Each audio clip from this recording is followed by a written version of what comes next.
From Las Palmas to Saint Lucia, it's ARC time again, celebrating 40 years of ocean adventure. This is ARC Live.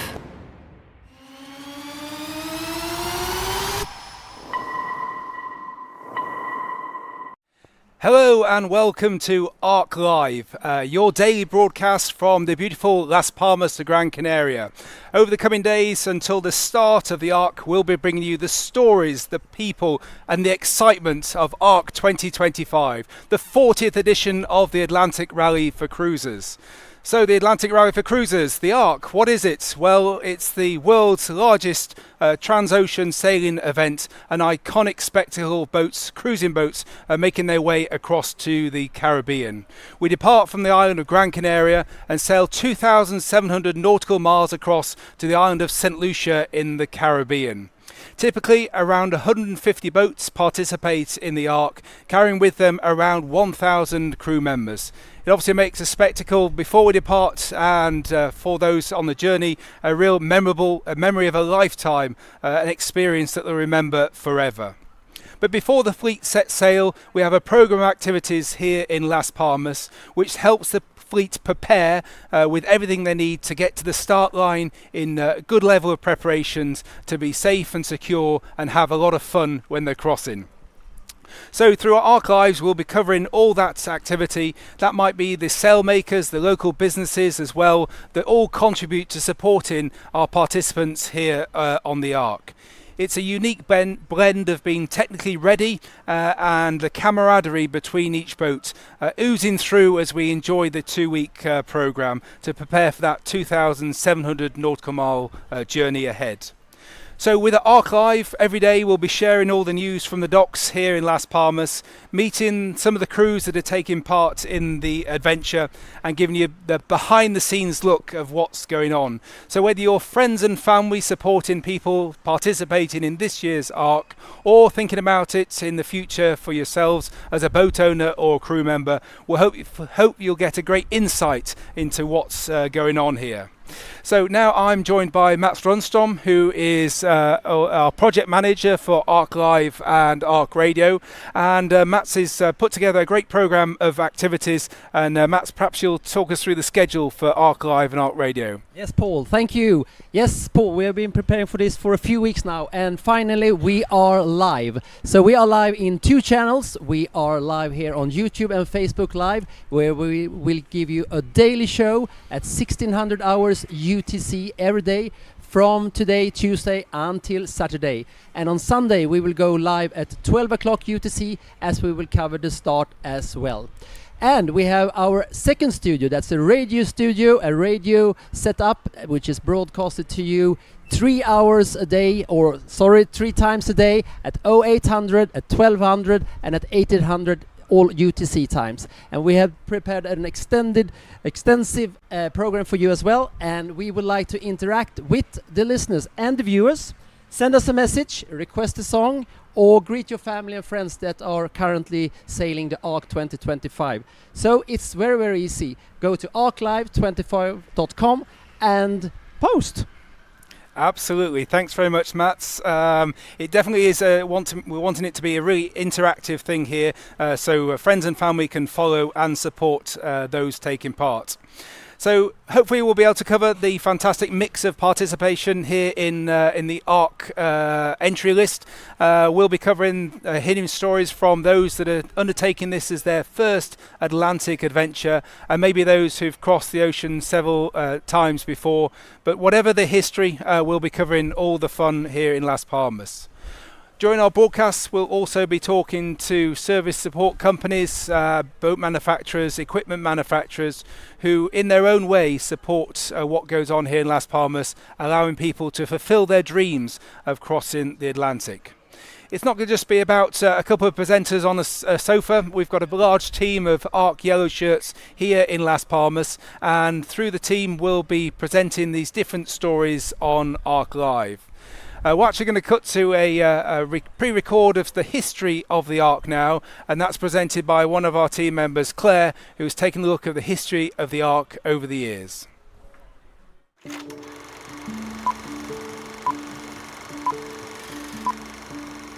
On the 26th of November 1986, 209 sailboats from 24 nations took part in Jimmy Cornell's Atlantic Race for Cruising Boats, now called the Atlantic Rally for Cruisers.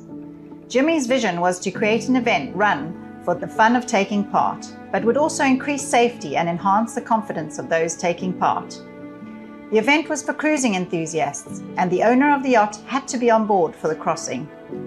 In the first rally, unlike today, yachts did not report their positions due to radio limitations, so there was great excitement and speculation about who would arrive first and when.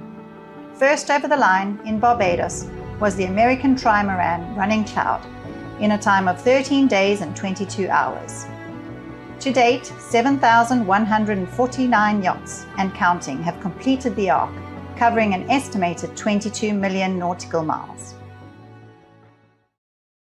So that's the extensive history of the Ark, and we'll come back to that during our broadcasts in the next few days. But with that history, let's focus on what's happening this year in Ark 2025, the 40th edition. Well, we're here in Las Palmas with 147 boats, which will cross the start line next Sunday. The fleet is a typical number for the Ark in recent years, and we expect 829 crew members to be on those boats when they cross the start line. As always, it's a really internationally diverse fleet, and the nations, 39 nations are represented in the Ark crew list, which really does lead to a colourful atmosphere. And we had our flag parade the other day, we'll hear more about in a few moments, but that was certainly a spectacle, and you see the breadth of participation across many different countries. So the largest contingent in the Ark is from the UK with 50 entries, followed closely by Germany and France. There's also diversity in the boats that take part. The smallest boats in the Ark fleet this year is Heartbeat, a JPK 10.3, measuring just over 10 metres, whilst the largest yacht is Vantanera, which is a stunning Wally 30.6 metre boat. That's going to look a real spectacle on the start line next weekend. But those are the outline figures of the boat sizes, the average being around 15.8 metres, which is probably an average which has grown a bit over the last few years. Also on boat ages, our oldest boats is the Swan 55 Galliana, participating in the cruising division, built in 1970. So huge diversity amongst the fleet. The fleet will be divided into 3 different divisions.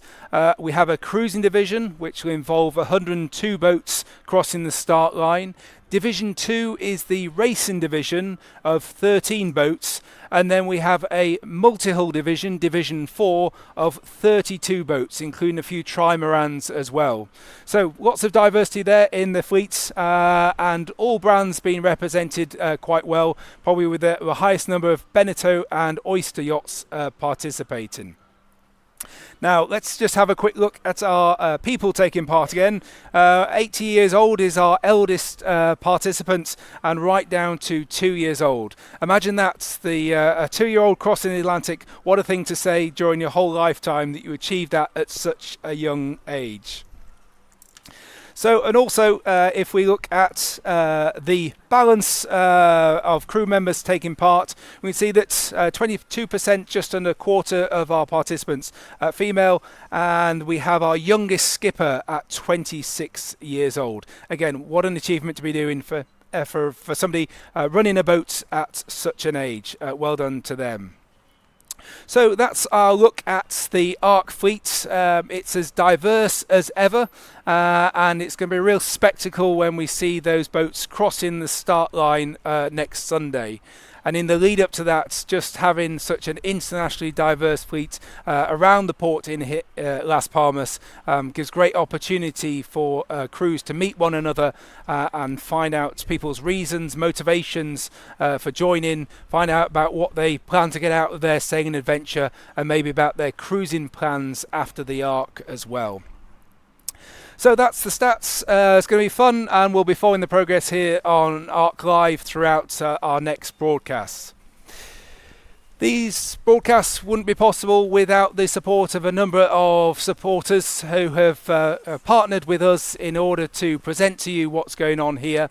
So we're going to be hearing from a number of those service companies, boat manufacturers, equipment manufacturers during the course of the broadcast. And Claire from our team was talking to one of those companies earlier on today, and that was Stefan from Windelo Catamarans. Here's Claire with that update.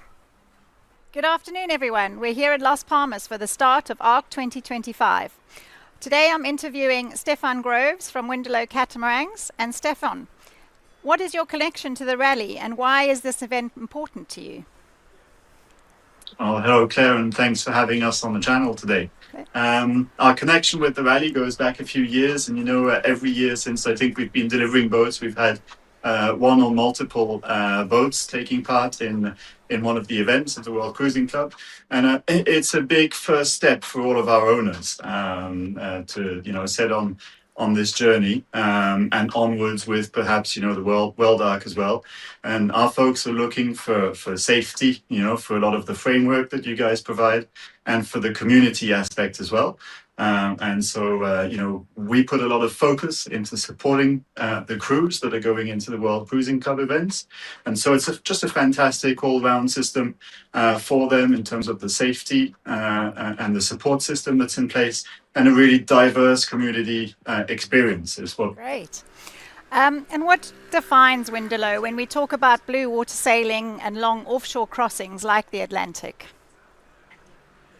Windelo is, you step up into the world of performance multi-hulls, and so actually these boats are designed for blue water cruising, which starts with what the arc is and goes along even a longer journey than this. The boats have thin bows, generous sail areas, dagger boards, and so they'll be able to perform in light conditions. They'll be able to be safe in strong conditions, and so it's the versatility that this type of boat, it's not the only one, but brings to the table that really supports the program that your community has as well.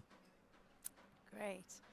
And in terms of energy management, which is obviously a very key topic for any long ocean crossing, energy is always a major concern. How does Windelo's electric hybrid system support crews during long distance sailing? Yeah, that's a great question, and actually, it's really part of our DNA to make these boats as self-sustained as possible from renewable energy.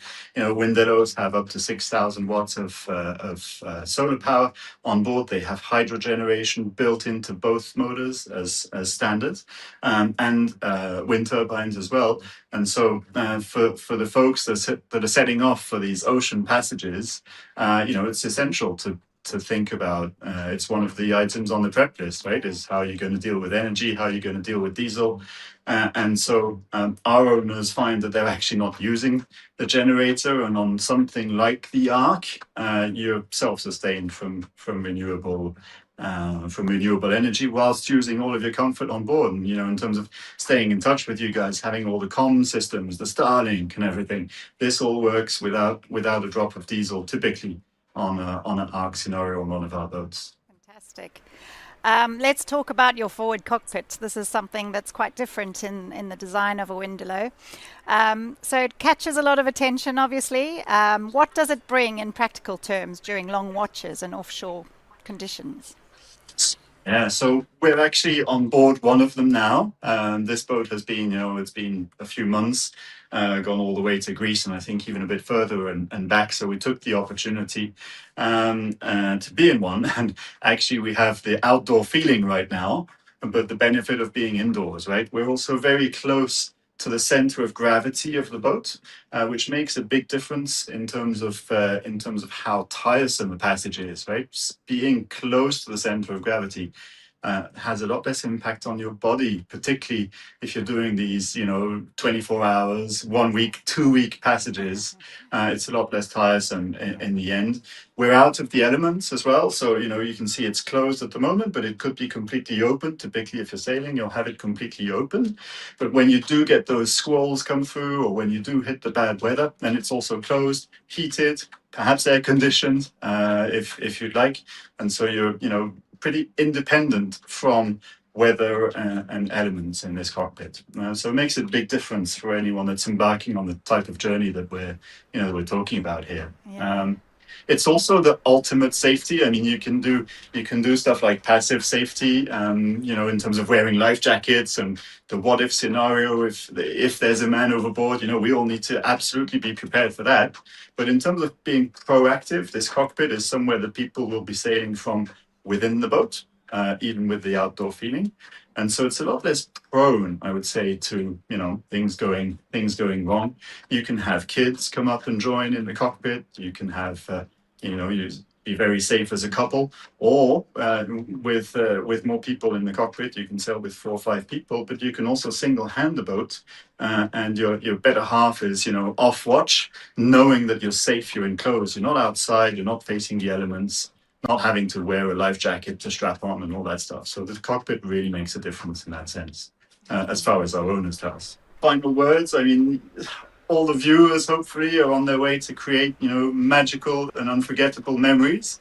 So we're always happy for every sailor, whether they're on a Windelo or not. We'd love to see pictures, spread the passion on to others. And if you see a Windelo, by all means, say hi on the VHF. Our owners are always happy to talk to you. Maybe they'll even proudly show you the boats if you'd like to have a look, but certainly say hi on the VHF and have a chat. They'll be very happy. Great. Thank you so much, Stefan. It's been so fabulous to speak to you, and hopefully speak to you soon again. All the best. And to you. All the best for the next start. Have Thanks fun. a lot. So we are back up again in Las Palmas in Ark Village, and Ark Village is where all the sailors passing at a certain time during their stay here during the Ark. And what it looks like, we're going to have a look now. Earlier today, Paul made a walkthrough. Here it is. Hello and welcome to the Ark Village in the centre of Melo Deportivo, the marina in Las Palmas. In this place, this is where we gather together. The participants pick up information about the rally through the registrations. It's the administrative centre of our team and where all the action happens. Let's go and take a look. So this is the check-in area. This is where we meet with participants, we tell them more about the programme, give them some gifts about the rally, their rally ID number and a bag of goodies. And if they've got any questions about the programme, we can answer them so they get the most out of the time here in Las Palmas. Here we've got our media studio set up for some live broadcasts later on today, and the production office just behind. It's helping to tell the story of what's going on here in Las Palmas. Maybe our participants are just short of time to do it themselves, and we can certainly inform people who are involved in the future editions of the event, let them know what happens here in Las Palmas.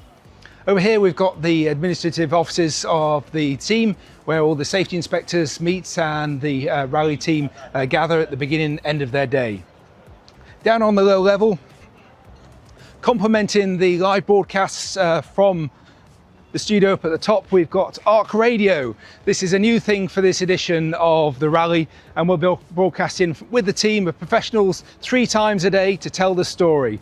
This here is the customs container where the authorities will be based, doing checkouts and clearances in the marina, just to make it easier for our participants to do all those formalities before they depart at the end of the week. We also have our information centre and shop. This is a focal point for participants to visit to learn more about the programme, ask our team any questions they've got. So in here the team can help with clothing for purchase or pre-orders, and then we also have a whole heap of information about the rally, telling you about the programme that's going on and the activities taking place. A lot of this is available online for rally participants, but it's sometimes good to see come here in the shop and then also ask any questions that they may have at the same time. So that was a quick walkthrough of the Ark Village here in Las Palmas. Whilst Paul was in the shop, he also looked at the weekly programme, and that looked like this. So we're here in the Ark Shop and Information Centre, and this is the programme for the Ark this year. You can see it's quite a busy programme. It involves seminar, safety related items, sundowners and crew suppers. So an awful lot of activity going on. The main reason for this is so that people can top up the final bits of information that they will be helpful to have before setting off on an Atlantic journey, and also have that social interaction with other crews that are taking part. So a really busy programme, deliberately so that people are feeling ready and excited about the start at the end of the week.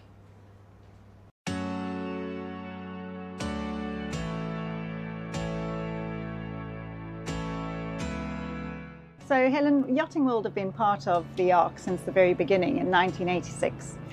Can you tell us what that partnership's meant to Yachting World and how it's helped with the stories that Yachting World produce for your readers? Yeah, I mean, we've been here literally since the beginning. So the story goes that Jimmy Cornell, very famous name, was on assignment for Yachting World, came out to the Canaries and realised there was a whole community here.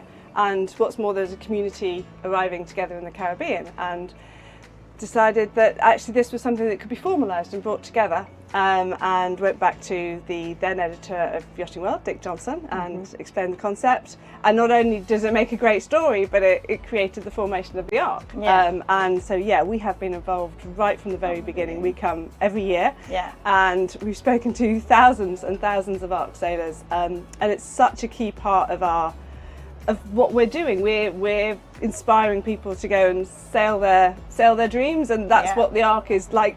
Very often that first step in people achieving it. Do you find that the content you get from the participants is something that kind of lasts for a couple months after the ARC has actually left? For years actually, because everybody's story is different, and I've been getting on boats all week and people say, oh, we don't have anything interesting to say, and you talk to them and you realise everyone's had a journey to get here. Yeah. Everyone has their own motivations and dreams, and that's always interesting and inspiring. Yeah. But there's always common themes, and I think even if you go back over our coverage for the past 10 years, there's things that will still be relevant and useful and inspiring to people who want to do it. Jimmy started with 209 boats. This year's fleet is 151 boats.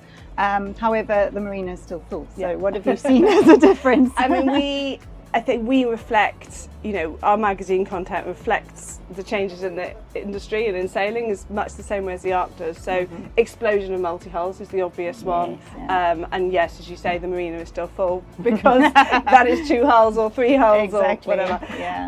And increasing size of boats, like this beautiful Baltic 67 we're on, and there's a lot of boats getting bigger and maybe more people taking pro crews or skippers with them, but there are also the family boats, and there are also the couples doing it with a boat they've had 20 years. I spoke to a wonderful family the other day who did it 20 years ago and are back with the same boat and their kids. It's, some things don't change. Exactly, I'm sure you hear this all the time. They say it's the 3 things. It's the security of it, it's the camaraderie in the community of it, and it's the deadline of it. It makes you go. Nothing like a deadline. And I think that's really key. Obviously we do a lot of material about the build-up, about the planning, but everybody needs something to, actually that's our goal. We're going to go there. And I think the ARC is a huge part of that. Helen, thank you so much for joining us and for sharing your insights into what has been an amazing 40-year journey together. Great to be hearing there from Helen about the association between Yachting World and the Atlantic Rally for Cruisers over the years, and some of those comments we see ourselves as World Cruising Club as well. Just people's thoughts about the rally, why they participate, for the social aspect of it and sailing in company, and that feeling of security, just going through a checklist and making sure you've got the equipment you need, and then having that communications network whilst at sea to help you get to your destination. So yes, great to hear from Yachting World, and now we're going to have some little bit of a chit chat with some guests on the sofa. So I've got Rafa and Alex with me this afternoon, and we're going to be talking about what's been going on in the programme over this last weekend.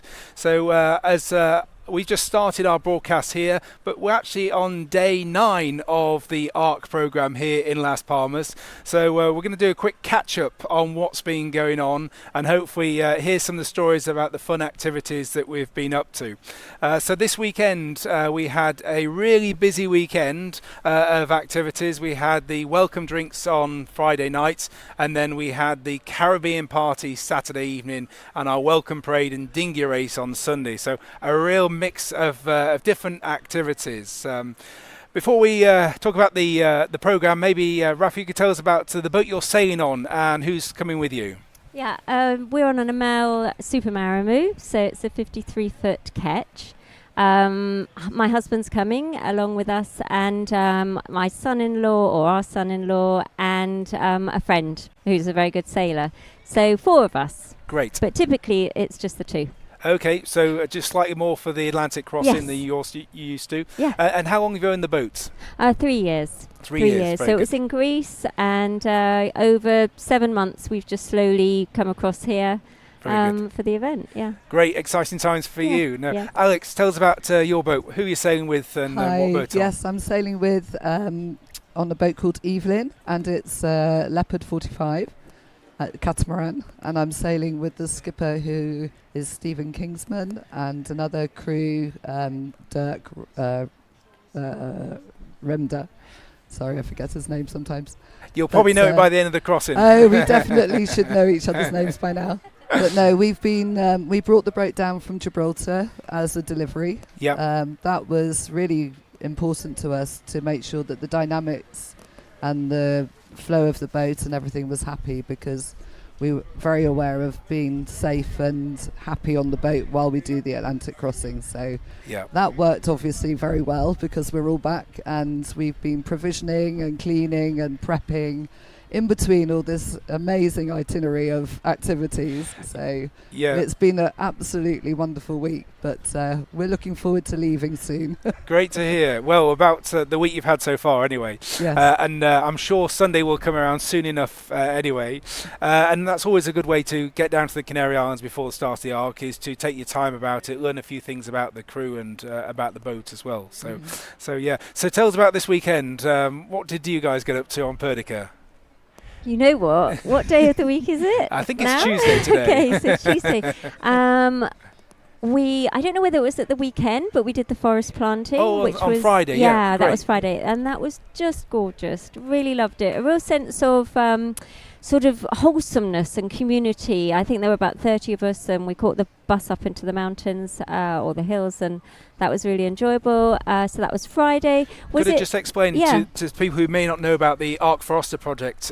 So every year, every event, we take a group of ARC participants up into the hillsides of Gran Canaria to plant trees in a reforestation project. We've been going, I think, 14 years on the project, and I think during the visit of the 40th edition, you got to see some of the trees that were planted during the 30th edition, which it was. It's quite encouraging, isn't it? Yes, exactly. You see that progression. It's wonderful. Yeah, great. Well, thank you for taking part in that, because hopefully that forest will just grow and grow over the years. Yeah, I think it will. And then you had the welcome drinks in the evening, so that was your compensation, and well done for your hard work. The welcome drinks are always welcome. It's a strange thing. We always think, wow, it's free drinks. We get these sort of 2 vouchers each, and we're like 5-year-olds, not 5-year-olds drinking alcohol, obviously, but 5-year-olds in our excitement of, we're free drinks tonight, so we can't miss out on that. So yeah, that's always been a good thing. At the end of each day, which is busy, and then you can meet up with new friends and make new friends and enjoy an hour and a half before going back to supper. Yeah, certainly. The social side is a big aspect to the Huge. preparation of the rally. Yeah. Alex, how have you been getting on this weekend? Oh my goodness, I'm not sure I can remember half of it. It's been so busy. Again, I joined the forest outing, and that was phenomenal. I did suggest to the guys that it would be really nice to follow our little babies that we've planted and watch them over the years. So we'll give you an update on the 50th edition. Yes, we'd like to come back and see how they're doing. Yeah. Make sure they're still living. Yeah. But the forest people are doing a phenomenal job. Yeah. It's restoration, and it's really hard work. It's hard graft, and they need a lot of support. So happy to help there. Yeah, it was nice to be involved in that, and it is an organisation that works with others like World Cruising Club to reforest, and we do our part. But if the forest is also growing through the efforts of others as well, I think the biggest shock was actually walking up the hill, because coming from the Netherlands, I haven't seen a slope that steep for a while. Well, at least you got the view when you got to the top. Absolutely. Surely it's nice view from the top there. I remember. Great. So for the weekend, we had the Caribbean party on Saturday night. Well, yes, that was shocking, because normally I don't subscribe to the dressing up. Okay. But as you know, I turned up as a pineapple. We did see you. And yes, it was fun. I think most of the activities, some of the I wouldn't normally subscribe to. But with all of you guys being so lovely and the whole community just been so positive and welcoming and integrating. Yeah. That actually I've come out of so many of my comfort zones, but I'm actually really enjoying it. So it's been brilliant. So thank you for helping me do that. That's great. I mean, hopefully the program's broad enough that whatever your appetite for socialising, then there's something for everybody. I mean, the problem is remembering names of boats. It's a bit like dog walkers. You remember the dog, but not the names of the people. You know, we've got many names of the boats, but you can't remember 5 crew on each boat for every day. By the end of the trip, hopefully, we'll have got to know proper names of people rather than, oh yes, that's the skipper off that boat.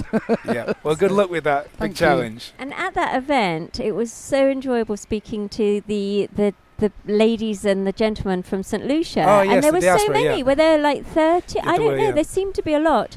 And I don't know about you, but I found out what they have for Christmas dinner, and that they have turkey and the sort of the traditional trimmings, because we were thinking, what are we going to do for Christmas dinner? I mean, what do they have?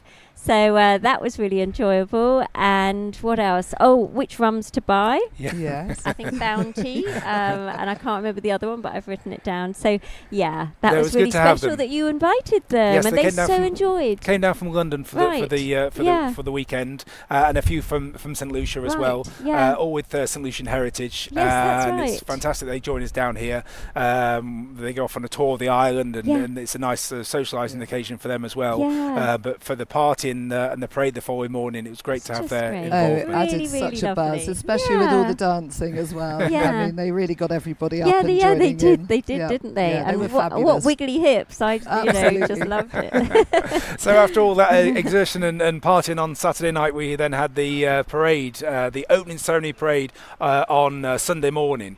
So this is an activity we organised just to really celebrate the international diversity of the Ark. So we had, I think, on the crew list 39 different nationalities, and we had the flags on parade of 33 different nations, which we paraded around the port and then hoisted them on flagpoles at the end of the parade. And it's a really symbolic way of just showing that diversity. And it was great to have those local bands entertaining us at the fore and after of our parade. They were fabulous. Keeping up the energy. They kept us skipping along the road. Yeah, it was so vibrant. Brilliant. Wasn't Yes, it? was, And it was. I don't know. It's that beat of the steel drums.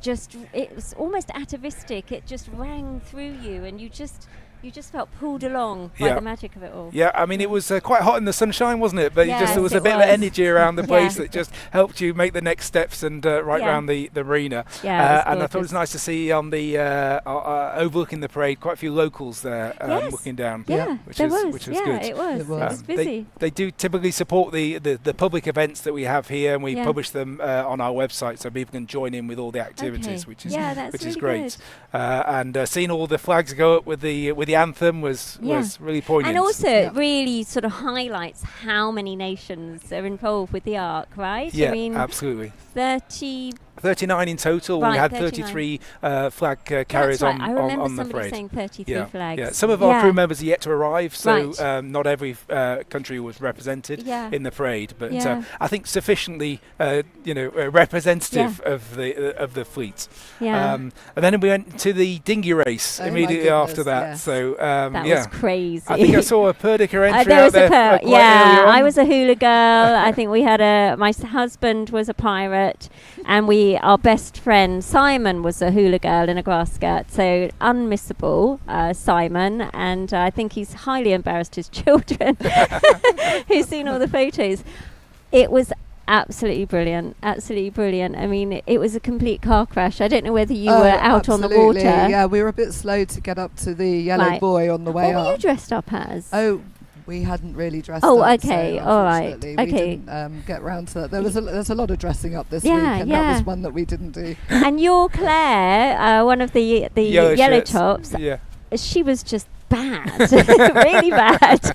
Well, she's probably well practiced because Yes, I bet she the Arc is. dinghy race was something that was started by Don Pedro Texaco. Yes, that's not his right. real name, but because he runs a Texaco dock, that's the name he was given. And he, when the boats came into Las Palmas for their fuel to resupply before going to their berths, he used to make sure that they were aware that this dinghy race was going to take place on the Sunday, and it was always a big spectacle of the Arc program. And Don Pedro sadly passed away, and the dinghy race didn't run for the last couple of years, so we thought the 40th edition was a really good opportunity to bring it back. And, so good. And also the kids as well. We had a number of the kids from the local sailing clubs come out, and they were great. They were great. I mean, we had water cannons and they had water pistols, and actually the best thing was just throwing water at the kids and the kids throwing it all back, and they just loved it. Did you get soaked by the cannon. tender with the cannon, the water cannon? Was that your team?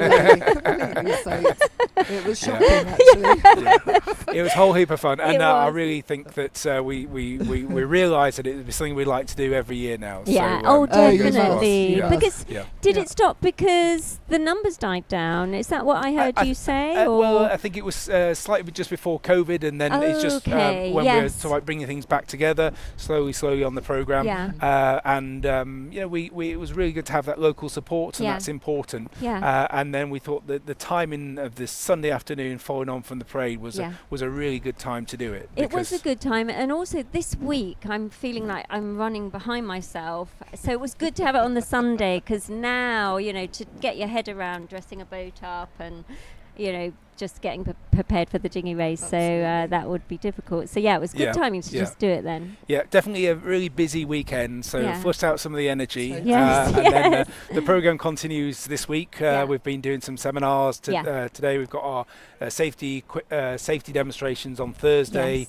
Farewell drinks on Friday, and the start on Sunday. So looking ahead to the programme, what's the highlights for you guys? I'm looking forward to the life raft, getting in, there's the whole life raft practice, isn't there, and actually going inside one and swimming up to it and climbing aboard and setting off, or we won't set off flares, but somebody will set off flares and There'll watching be a demonstration, that. absolutely. And I think, that's just in fact, even 3 years ago, before we'd even sort of booked to come aboard, we were both kind of going, that would be a good thing to do, that looks fun and of course informative, so I'm quite looking forward to that. So that's delivered by the safety team here on our yellow shirt team, and it's exactly that, demonstration of how to use pyrotechnic flares safely, and then we move to the swimming pool and get in the life raft and allow people just to experience what that whole thing is about, so that if the worst was to happen, abandon to a life raft, and they've had some experience of that before doing it. So important, just top isn't of knowledge. Yeah.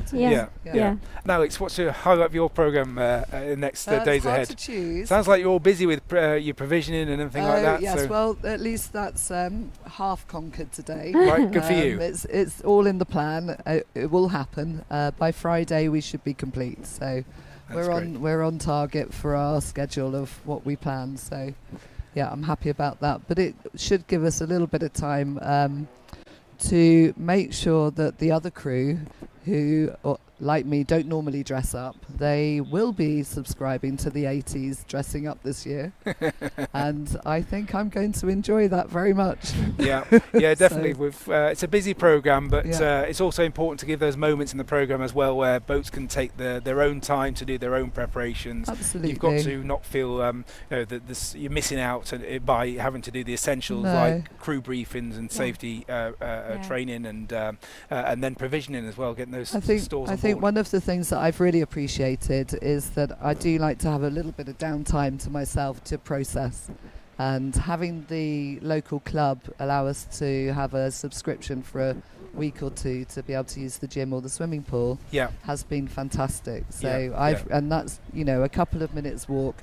It's so simple. There's no reason not to have a little bit of a swim or a bit of exercise just to chill out on your own if that's your absolutely. So that's been phenomenal that they've allowed us to do that too. And having so many wonderful restaurants supporting us here.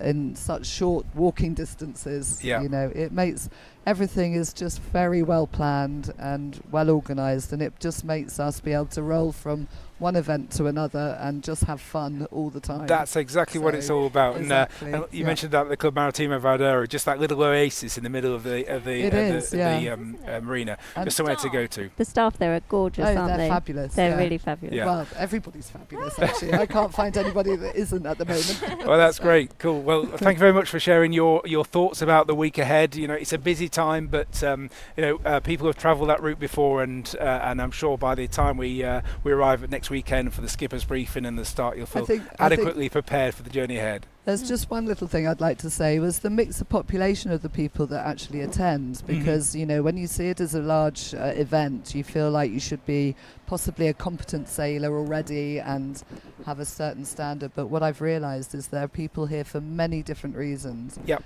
And one of the really rewarding thing I think is that people that have had difficulties in life, you know, possibly cancer or and they've come through the other side and they want to achieve something positive and feel like they're still living. Absolutely. And I've met a few people that have been through this process, and I would love to, if it's possible, to mention Maggie's cancer therapy support group. They are phenomenal. That's been quite a highlight.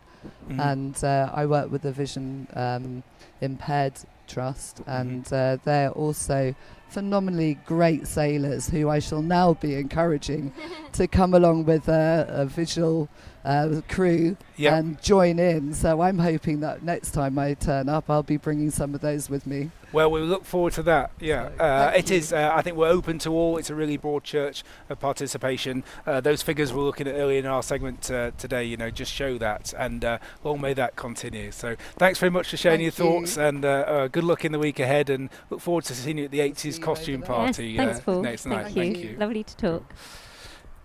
Cool, we're going to go to a bit more of a roundup of the action here in Las Palmas. We put together a little reel of what's been going on so you can see the fun we've been having. Of the ARC 2025 program, these are 3 words which sum up participants' feelings.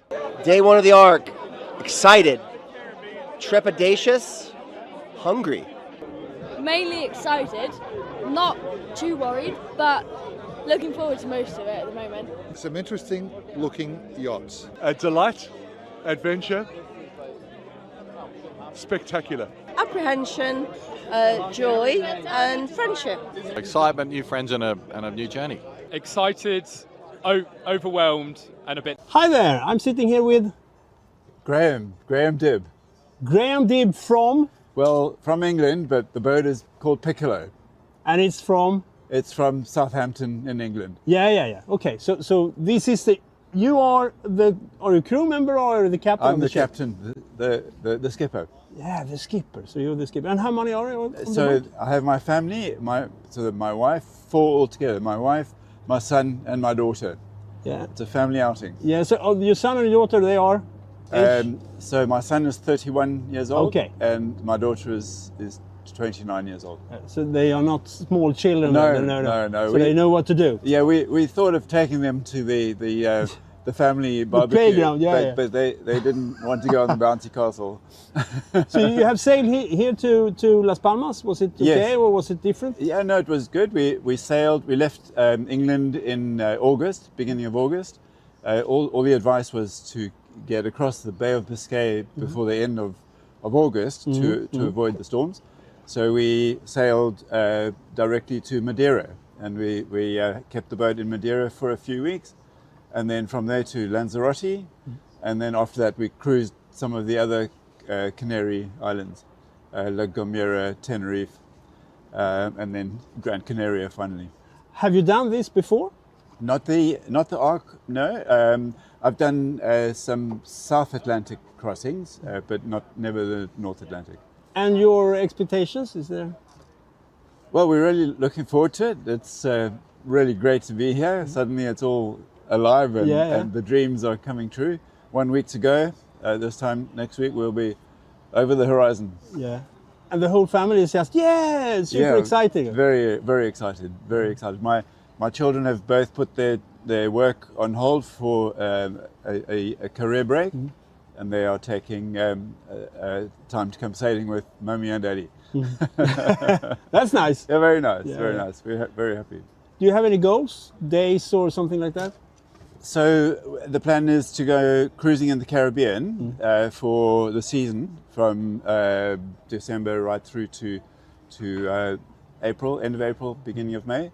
And then after that we will sail back from Bermuda to Bermuda, the Azores, and then back to Europe after that. Sounds nice. Yeah, sounds great. Yeah. Good luck then. Thank you very much.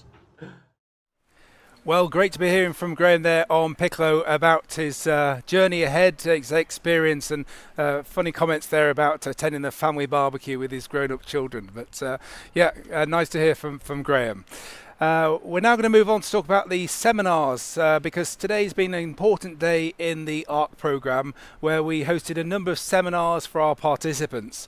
It's an opportunity for us to share that last bit top up of knowledge to bring to the front of the mind what people might be thinking about, should be thinking about before setting off across the start line. So they covered a number of topics today, including rigging and management of emergencies, provisioning, and we've got one going on at the moment about the Atlantic night sky, how you can look at the celestial array that's out there and find a few things about navigation to help you. So a really broad brush of different topics, and they also continue tomorrow as well. It's really important for us to deliver that little bit of top-up knowledge, just so people feel informed and prepared for the journey ahead.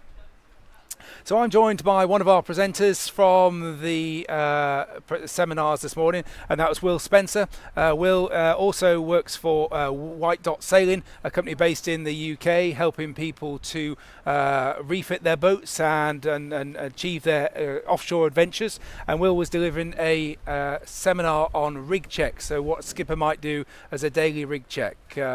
Will, maybe just tell us a few things about what you were covering in your seminar this morning. Hi Paul, yep. We were talking about things that the crew and the skippers could actually do to make sure that their rig has survived the journey down to Las Palmas, that they were really happy with it, and they could be confident throughout the trip that it was working well. Yeah, and what are the main things that people should be thinking about on a daily basis? Well, I think one of the big differences with a long distance crossing like the transatlantic is that the equipment gets put through a lot of strain and for a sustained period. So things like chafe are really important, and they may be in conditions, high humidity, high heat, lots of salt, that they haven't cruised in before if they're coastal sailors. Yeah, I mean, we have some statistics about how many miles have been achieved on Atlantic crossing compared to coastal sailing. I mean, it's pretty unusual and it's pretty putting a lot of wear onto the boat, isn't it? Yeah, I think I sort of think a crossing is equivalent to 2 seasons for a normal coastal sailor.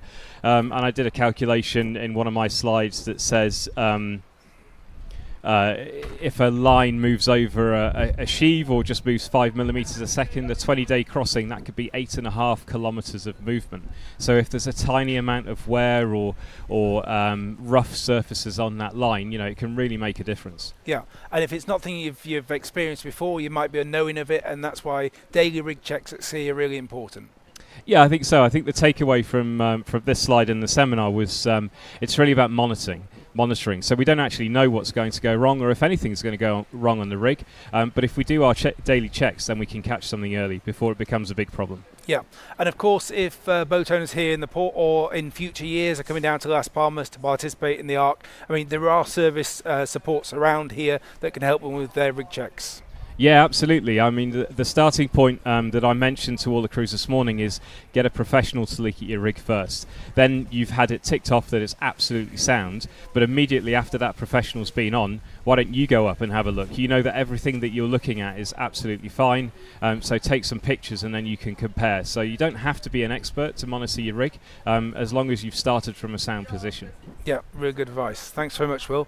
And we had the team in the seminar room earlier on today. They caught up with some of the participants and found out what they thought of the seminars, what they're looking to get out of attending. So let's hear from them.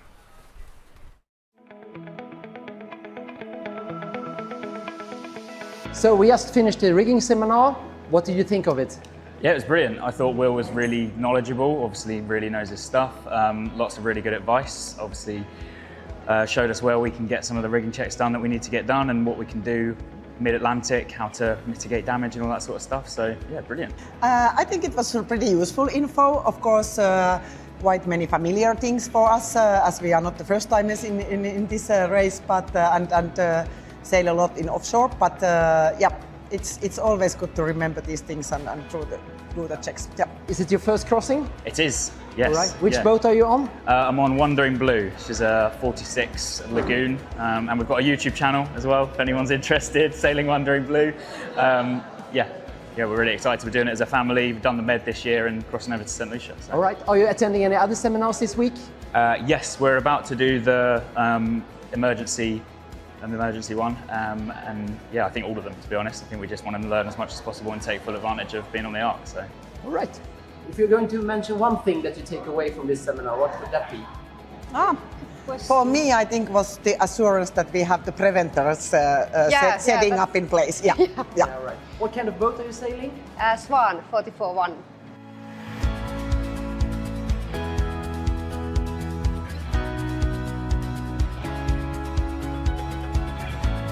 What did you think about the seminars today? They're quite useful. It reinforces some previously learnt knowledge, obviously, and there's a couple of things that you always pick up. So yeah, it was good. Overall, good. Quite interesting. Quite interesting, yes. And nice guys. Yeah. And seems they have a lot of practical experience. Yeah. So what's the number one thing that you take away from today? I think that the mustering with all the fire extinguishers, if there's a fire, to get everyone together with the extinguishers, and then you can sort it out. So that was probably one of the highlights, I guess, that reinforced. Yes. Yeah. And what boat are you on? Cut and Run. So and that's a Lagoon 46. All right. And heading for the Gold Coast after the Atlantic crossing. So. All right. The number one thing takeaway, especially I think safety. Knowing spread the knowledge where all the emergency things are, let's say clocks or extinguishers or whatever. So spreading the knowledge around the crew. This is the main takeaway, yes. So enjoy the ride and fair winds on Sunday. Thanks very much. Yes, thank you very much. Thank you much. Great to hear that feedback from the seminar hall here in Las Palmas, and just want to take the opportunity to say thank you very much to our expert team for delivering those seminars. We heard from Will, we heard from Chris Tibbs, Claire Pengelly and Stokey Woodall, all passing on their expert knowledge to those participating in ARC 2025, so thanks to all of them. Will's just stayed here with on the sofa because we've also got a little bit of a project on this year to find out about the preparations that people made before arriving in Las Palmas. So from the preparations survey, what kind of themes might we draw out from the responses we've received so far? The preparation survey we designed because we've got over 250 boats coming down to Las Palmas, and it really goes full circle. The things that we learn that our participants have done well and not done well, or would do differently the next time, being first timers, that's quite hard to get it all right. We can use to influence and help people next year. So themes that have come on have been plenty of time, prepare in plenty of time, expect a few things to go wrong, so leave some time in your program, and the more time you have sailing, it seems like the more they've enjoyed it. Yeah, absolutely. And every year we'd say just leave more time than you think to get down here to the Canary Islands, because there's so many benefits from doing so that you then get your boats in good order down to the Canary Islands, even if it's not Las Palmas and Gran Canaria. It's in the locality, and then take a trip across a bit later on. And then you can enjoy the programme. We've already been hearing there's lots going on, and you don't be just out at sea missing out whilst everybody else is having fun. And also the weather can change and really interrupt those plans, and the longer you leave it, the more chance that the weather could affect you. We actually might get a bit of weather this afternoon, so we're going to have to wrap up very shortly. But yeah, Will, thanks very much for giving your comments about the preparation survey. It's going to be really interesting to analyse that fully and make some good analysis of it, so that in the future events of World Cruising Club, maybe the shore-based events, we can present those to our future participants of our World Cruising Club events, so they're fully prepared before they even arrive down in the departure port. So thanks very much. So I think we're going to be joined by Mats now, who's going to just help tell us a bit more about what's going on Arc Live over the next few days. Mats, what's happening? Finishing tomorrow's schedule. So we are going to cover some different topics tomorrow. Sailing double-handed across the ocean is getting more popular, so we'll talk about that. Provisioning, we will have Claire in the sofa talking about provisioning. She did the seminar this day, so hopefully we will have some good findings there. Sailing with kids, sailing with families, and sailing with pets. Hopefully we can sort out the difference. And of course we will have an interview, Paul, with Jimmy Cornell, the founder of the World Cruising Club. Yes, we will. And much more. So yeah. Yep, it's going to be an exciting time for the next few days here on Arc Live. So I really hope you've enjoyed our coverage from today. We're wrapping up now, but we'll be back every day until the start on Sunday. So please, as we said at the beginning, do interact with what we're doing down here in Las Palmas. If you want to give a name check or a song on Arc Radio or be involved in any particular way, then please visit the website arclive25.com so you can get involved. Thanks very much to our presenters and being involved in the show today, and we're looking forward to returning from Las Palmas tomorrow afternoon, 1600 hours UTC. Thanks very much to the team, and thanks for joining us. All the best from Las Palmas.